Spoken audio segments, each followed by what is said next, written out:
That's the problem. That's your problem. Outside of Clemson. You want to talk about, Andrew Barry doing, I'm going to make a connection here. Andrew Barry doing all this on a spreadsheet? That's exactly what you're doing. That's exactly what you're doing, and you can't say a word about it because it's all about the money and the dollar signs and the number attached to the team. That is all you're determined. It doesn't matter. It's what it's turned into, all right, Kyle. Sit on your principles for a second. You're sitting here talking about, the amount of money determines whether this team should get into the playoff or not. Money, and recency bias. Who's won the championships in the recent years? 1,000 kids transfer a year. These coaches are jumping around. Who cares about recency bias? It's been like 6-7 years since the ACC won a championship. It doesn't. Clemson won 2 in 4 years. Like 6 years ago, though. Yeah, but it doesn't matter. Point is, post-NIL, they've been bad. What would you have said about the Big Ten before the Ohio State and Michigan won one? What would you have said then?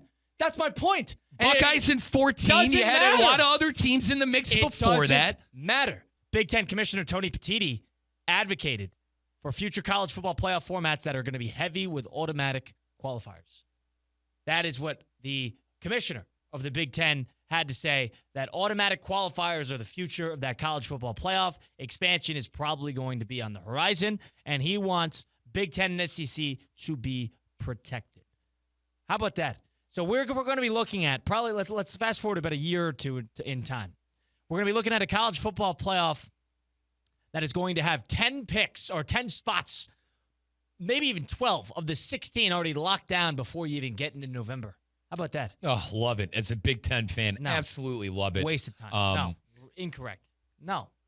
Ohio State, Oregon, Penn State, You can't Michigan. say this every year. You can't say that every year. What do you mean can't say what every year, Kyle? What are you talking about? You're just naming teams. They're going to be there every year. That's not going to be the case. Kyle, if I'm following the dollars, I'm following the NIL trail, those teams are going to be there. Teams are going to be there. Would you have said the same thing about Alabama 2 years ago?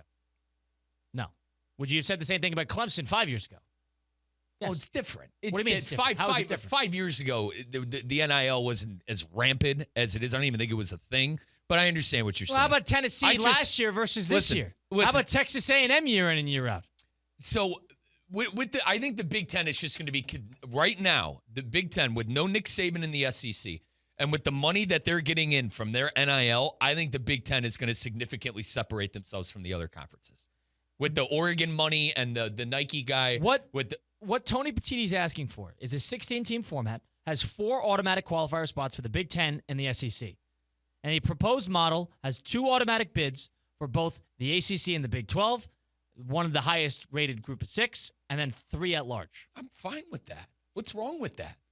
I don't like the automatic qualifying. For what? They're the 2 best conferences. No, because conferences year in and year out change. Because there's better teams in certain conferences every year.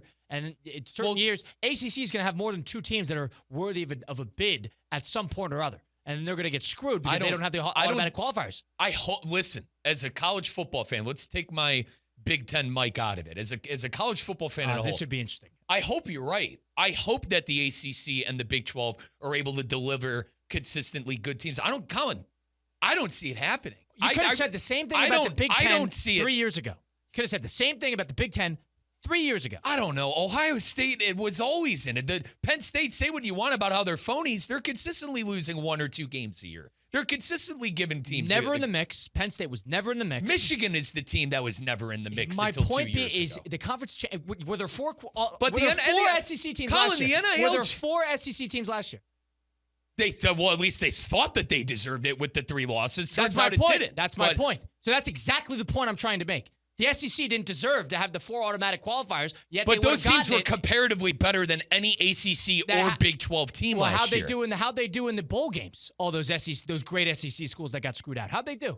They all lost. They were terrible. And they lost to teams that were so much worse than that, on paper at least. And you're talking about the paper and the dollars.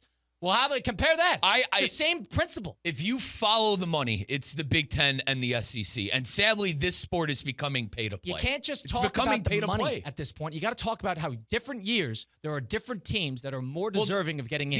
The SEC is a top 2 conference every single year within football. There's no doubt. Every single year within NCAA football. And we'll find out in the last 12 years. They play the cupcake schedules, and they'll beat each other up during the regular season and let the committee decide who deserves to be in and who deserves to be out. I like that better than the automatic qualifiers. It adds a little drama. That is what college football is about. And then you get stinkers like SMU in there who don't even pass the 50. And then you get stinkers like Boise State. Like that's Boise the issue. State is getting that's in regardless. You want to get rid of the automatic qualifiers. I want better teams. I want you're better. pro automatic qualifier. I am because I want good. I want Boise State. I want good teams in the college football playoff. With the automatic bids in the Big Ten and the SEC, there are better teams in the playoffs. We're going to get better games. I'll answer your question. There's 4 good teams. So you're talking about, let's get all these great teams. There's not 12 great teams, buddy. There's not. And you know that just as much as I do. I do, but the matchups... You're talking about fixing it. There's nothing to fix. There's not 12 great teams. Kyle, the matchups will be better in that format. The games that we're watching as viewers and college football fans, in my opinion, will be better with the automatic bids. And what tells you that? How did Tennessee do at Ohio State? That's a big-time team, big-time contracts, big-time money. How'd they do? They had to go on the road in Columbus, Ohio, and a pissed-off Ohio State team. Who is clearly better than all the competition they played because they won by double-digit scores in 4 games against teams in the top 5. Okay, and so that's why, because of that, there's usually the 2 or 3 great teams. Because of that, let every other team have an even Steven opportunity to get into the playoff. That's the bottom line. You're going to have 2 or 3 great teams, and the rest are just going to be a step below. It's bottom line. That's college football. Welcome to college football. It's been like that for 15 years. It's going to be like that for 15 more years. That's the case. Then let everybody else. I understand having a couple. You want to make it about getting the championships or the conference titles, fine. But making 4 straight automatic qualifiers, and I know Tony Petitti, the Big Ten commissioner, is just advocating for this at Big Ten Media Day. The fact that should be the norm, I think is stupid. I think that is a waste of time because there was no guarantee that there were going to be 4 worthy Big Ten teams and 4 worthy SEC teams year in and year out. You want to make the assumption because they got money behind it? Fine. How much money was on Alabama last year? Did that help them when they lost to Vanderbilt? No. Did that help them when they lost to Oklahoma? No. So the fact that these teams have money pouring into them year in and year out, it doesn't always translate. But then you had a team like South Carolina who is everybody's darling and wanted to make the playoff. And that played well at the end of the season. Okay. Yeah. And that would have gave them a chance to possibly go on a run in the college football playoff because you're getting 4 automatic bids. Partner, I see what you're saying. You're talking to somebody who year in and year out, when it was 4 teams, go, golly, are there even 4 good teams? I've come to terms that we're expanding this thing, and more teams are going to have an opportunity to compete with a national champion. I stepped back as a college football fan and said, all right, as long as I get good matchups, I'm okay with this. And good the reason are good games, Mike, we didn't have good. We had 3 good games. I think, but what I'm saying is, I think this. But what Petitti is mentioning, I think this tries to fix that. It doesn't. It doesn't try to. They're not trying to fix that. You're thinking with they're more answering Big the wrong Ten problem. They're not answering the problem of making good matchups. They're trying to protect the big conference. Because they're the best teams. No, because they got the most money. Dude, the SEC and the Big Ten comparatively over the last 5 years have had better teams than the ACC, the Big 12, and any other no-name conference. I'm fine with them getting 4 in. The top-of-the-line teams are going to get in. I'm talking about 3 and 4 of the automatic qualifiers. Those teams, those are not the best teams, Mike. Those are the Illinois, Penn States are not the best teams. All right, the Ole Misses are not the best teams. All right, because there's more to the world than the Big Ten and the SEC. That's the bottom line. You should make it open season. If you're so good, let the committee make. I don't think it is, Cal. You don't think what is? I don't think there's a world outside of the Big Ten and the SEC. Oh, my God. The ACC, the story, in my opinion, at ACC Media Day, the ACC needs that Clemson team to win something this year. They need them to go on a run and be good in the college football the story playoff. out of the ACC is they're all pissed off because, they got SMU. That's fair. They got SMU. They got thrashed by the Nittany Lions. How did all the other teams do, Mike? How did every first-round game go?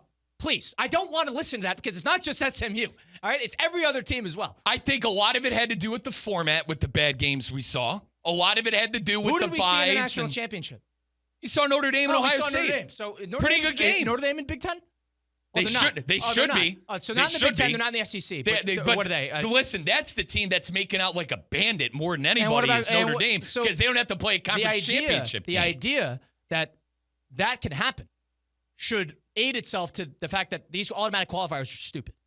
If you're under the impression that the SEC is so good, how did Alabama do in their bowl game last year against Michigan? Well, listen. How did South Carolina Let me do? answer that. I'm with you. I'm the person who stood on this show with you and said it's a disgrace. So but if at these the end of teams the are day, so you want great, if these teams are so hang on great, here. then Hang win on your here. games. Do you want to know what the SEC lovers say? The game meant nothing, and the kids didn't get up for the game. I don't care about that. I don't either. But okay, this, so Colin, you're you gotta arguing think both of, sides. You got. I'm not arguing both sides. You are. What I'm saying is, those fan bases and those teams believe that they're in the playoff, a different team shows up because the game actually means something. Here's the bottom line.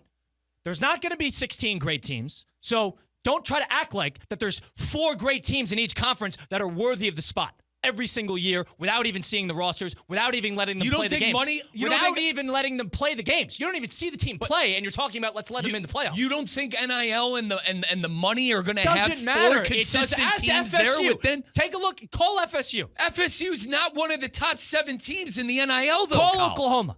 Call Arkansas. Call all these teams that have a war chest of NIL resources, and they can't do anything. Top 7 teams in NIL this year are Big Ten. Okay.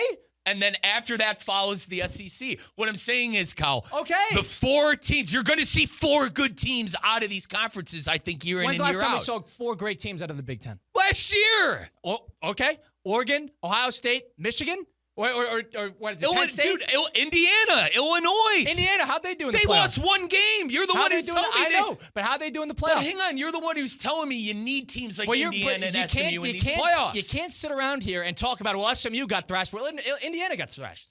So, but it's okay because Indiana's in the Big Ten. But since SMU's in the lousy ACC, we got to bash SMU, who played at Beaver Stadium, comparatively to Indiana, who got thrashed down the street at Notre Dame. So, how is it fair? You're talking about principle here. The ACC is lousy. It's fair because the conference is better. The conference is comparatively better than the ACC. You want to go game by game in Indiana's schedule? You want to go game by game? So that's my point. So you want to go game by game and to determine how great that team was? That team deserved to get in because they put together the body of work to deserve getting in. They do not deserve to get in as a 9, because you're talking about just automatically letting in the South Carolina, Alabamas, and the Ole Misses of the world who didn't win the games they were supposed to win, and then we're still going to reward them. That is the problem. When you have a 10-2 team playing a big game at the end of the year, or a 9-2 team playing a big game at the end of the year in the SEC, they don't have to play well. They don't have to win a big game at the end of the year in order to still get in if they're in good standing in the conference. That is a problem.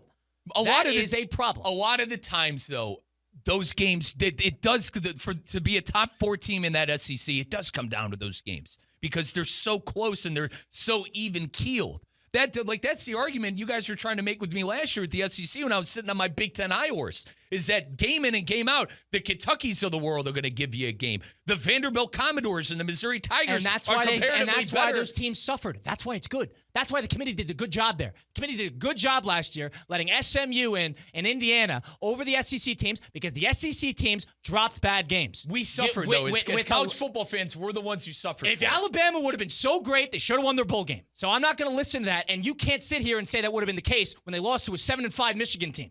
So I can't listen to that. That's not true. You can't sit here and say that. Listen, I agree with you, but the SEC honk that is listening is saying don't talk for the SEC honk. Talk for you. I'm trying to bring everything together and to comparatively look at this and to tell you why I like there are 4 good teams, I think, in the Big Ten and the SEC that are better than any of the 3 or 4 in the ACC. And you can't make that determination without watching a game from any of these teams. That's the problem. You're trying to make determinations about where these teams are going to be without even watching a snap of either team, of any team. That's the problem. That's your problem. Outside of Clemson. You want to talk about, Andrew Barry doing, I'm going to make a connection here. Andrew Barry doing all this on a spreadsheet? That's exactly what you're doing. That's exactly what you're doing, and you can't say a word about it because it's all about the money and the dollar signs and the number attached to the team. That is all you are determined. It doesn't matter. It's what it's turned into, all right, Kyle. Sit on your principles for a second. You're sitting here talking about, the amount of money determines whether this team should get into the playoff or not. Money, and recency bias. Who's won the championships in the recent years? 1,000 kids transfer a year. These coaches are jumping around. Who cares about recency bias? It's been like 6-7 years since the ACC won a championship. It doesn't. Clemson won 2 in 4 years. Like 6 years ago, though. Yeah, but it doesn't matter. Point is, Post NIL, they've been bad. what would you have said about the Big Ten before the Ohio State and Michigan won one? What would you have said then? That's my point. And Buckeyes in 14. doesn't You had matter. a lot of other teams in the mix it before doesn't that. matter. The point being is that the team this year will determine whether the team gets in. Isn't that a crazy concept? The team this year playing well determines whether they get into the playoff. Not because So the you're teams last year with different players and different coaches and different situations play well. Therefore, the team next year should benefit off that. You're not buying stock in the NIL and how much teams in these Don't rosters generalize spend. it You're that not much. Don't generalize it. I'm just trying to say I'm that following I the want money. to watch certain teams play and determine whether I think they are worthy enough for a playoff spot. It's about body of work. It's about eye test. It's about quality wins. It's about strength of schedule. It's about all of that. That is the beauty of it. And the subjectivity is why it's great. You want to make it objective? You can't, because all the schedules are different, all the matchups are different, all the situations are different. It's hard to be objective in that opinion. There is not enough metrics to measure it properly like college basketball. And I honestly think, does the committee get it wrong a lot? Yes. Do they have a bias attached to them? Absolutely. But do I think it's the right thing to sort of leave it up to chance instead of slotting in automatic qualifiers? You're damn right. You're damn right, I do. And then they got to hear for a year how terrible the games were. Because teams that got in and they got it wrong.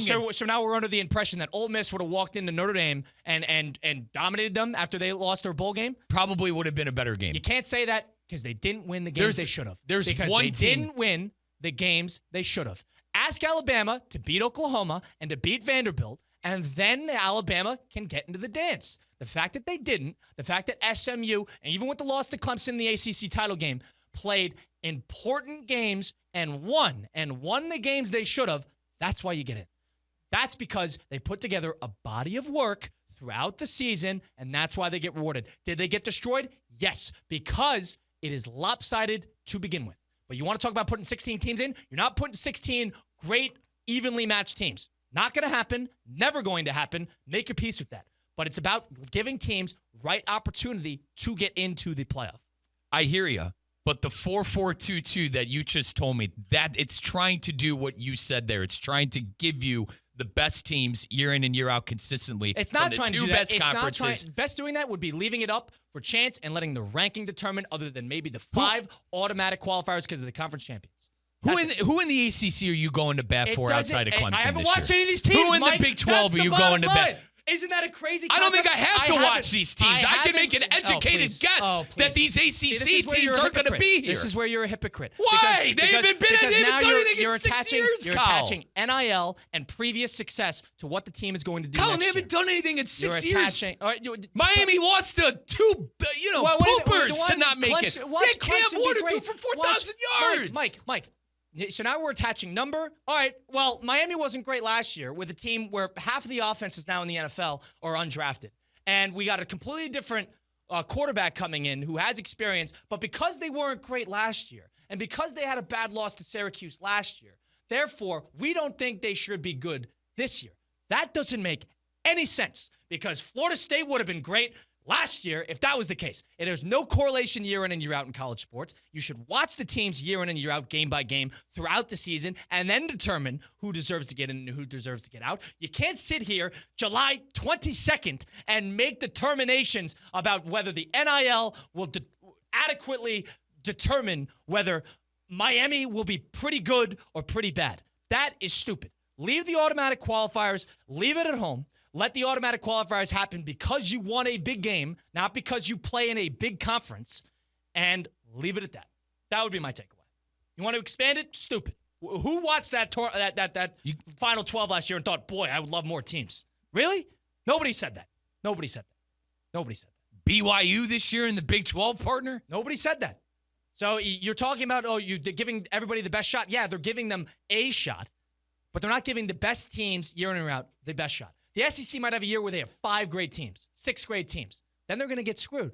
Or the SEC might have a year where they have 2 great teams, and the Big 10 has 5. Or the Big 12, for some reason, has 4 great teams. Then what? They're going to take the 3 at-larges, and then the SEC and the Big 10 are going to say no? That's where you get burned. That's why you watch the games, determine who's better than who, watch the body of work, put together a resume, and then go from there. That is my thesis. That is my takeaway. The fact that we should not make determinations because of NIL and how much money is being poured into the team, because that has no correlation. Sure, some correlation on them being good, but it's all about coaching. It's all about coaching and players. There's a lot of teams that spend a lot of money. Two conferences and maybe Clemson. There's the SEC and the Big Ten and maybe Clemson. And without watching a game of college football. Correct. How about that? Genius Mike Rizzo. Mike Rizzo, Colin Russo, Christian Cat. The dumbest thing I've ever heard. 888-760-3776. Tony Petitti, the Big Ten commissioner, wants automatic qualifiers, 4 for the Big Ten, 4 for the SEC, 2 for the Big 12, 2 for the ACC, group of 6, only 3 at-larges. I think this is stupid. Mike thinks this is the best thing for the college football playoff. I think you should determine who is great by watching the games. Mike thinks let the conferences, they have their level of status.